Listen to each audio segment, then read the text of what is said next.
कहा जाता है कि आस्था की सच्ची पूजा होती है। अगर किसी चीज पर आस्था आ जाए तो वह सबसे बड़ा भगवान होता है।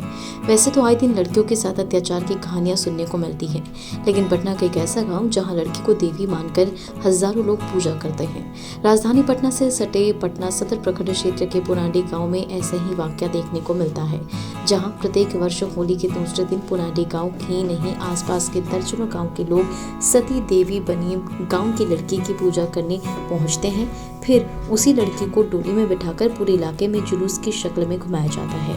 हजारों लोग देवी बनी लड़की का आशीर्वाद लेने के लिए पहुंचते हैं।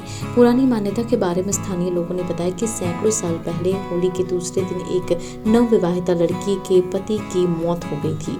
उसके बाद उस लड़की ने सीता पर जाकर सती हो गई और जिसके बाद पुनाडी गांव सहित आसपास के गांव में महामारी फैल गई। कई तरह की बीमारियों से लोग मरने लगे, जिसके बाद लोगों ने गांव के लोगों ने पुनाडी गांव में सती की मंदिर बनवाई और मूर्ति स्थापित कर पूजा पाठ शुरू किया। तब जाकर लोग ठीक होने लगे, जिसके बाद प्रत्येक वर्ष होली के दूसरे दिन रात में सती मंदिर में विशेष पूजा अर्चना होती है। गांव के किसी ब्राह्मण के एक लड़की को सती देवी बनाकर पूजा किया जाता है। तांत्रिक पूरी मंत्र औषधि के साथ पूजा करते हैं। उसके बाद सुबह में जुलूस के रूप में सती बनी लड़की को डोली में बैठाकर इलाके के दर्जनों गाँव में घुमाया जाता है। लोग भक्ति भाव से भजन कीर्तन और होली गाते हुए निकलते हैं, जो कच्ची दरगाह होते हुए सबलपुर घाट पर जाकर जुलूस समाप्त होता है और वहां पूजा पाठ की सामग्री विसर्जित की जाती है। साथ ही देवी बनी लड़की को गंगा नदी में स्नान कराया जाता है। स्थानीय लोग बताते हैं कि अगर किसी कारण बस यह पूजा नहीं होती है तो गांव में कई तरह के अप्रिय घटना हो जाते हैं।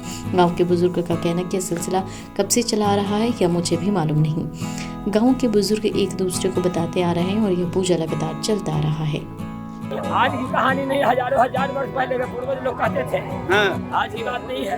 पूर्वजों का कथन है कि 22 परिवार में किसी सदस्य का निधन हो गया था। 22 समाज में किसी सदस्य का निधन हो गया तो उनको लाया गया दाह संस्कार के लिए, अर्थी सजा लगाकर लाया गया। घर से निकाल के लोग लाए। अभी सती मंदिर वहाँ देखे गए थे, वहाँ सती स्थान का मंदिर बनी हुई है। उस मंदिर के अंदर मंदिर बाद में बनी है, लेकिन उसके पहले लाए उनको सब वहाँ रखा गया। रखने का परंपराएं आज भी जारी है। उसी स्थान पर आज भी लोग ला के रखते हैं, तो उनको रखा गया। और रखने के बाद उनकी पत्नी जो है, जिनकी मृत्यु हुई, उनकी पत्नी घर से वो निकल के चले आए लोग मना किए, कहते नहीं आप लोग घर जाइए, लेकिन नहीं माने। लोग मना किए, नहीं माने। उनके पैर के नीचे से आगे नहीं निकलने समझ गए। उसी समय दादा दादी कहते थे कहानी, पूर्वज लोग अग्नि निकलने पड़ी। अंत में जाकर के उस जगह नदी है, गोहना नाम की नदी प्रसिद्ध है। उस समय जल प्रवाहित थी, आज वो सूखी पड़ी हुई है। दादाजी लोगों के कहने के अनुसार आज सूखी पड़ी है। उसी स्थान पर उनके अग्नि निकल गई तो वो भी जल करके सती हो गई। तो संस्कार के नदी थी, लोग वही घाट लगाते थे, वही संस्कार करते थे। इसका मतलब है नदी पहले से वही कहानी है, उस समय से परंपरा। आखिर सती की कहानी क्या है? सती को वही उसी समय से सती के प्रारूप में ब्राह्मण को बचा गया, किसी बालक को सती का रूप बनाया गया, बना कर उसी समय से यादाश्त है।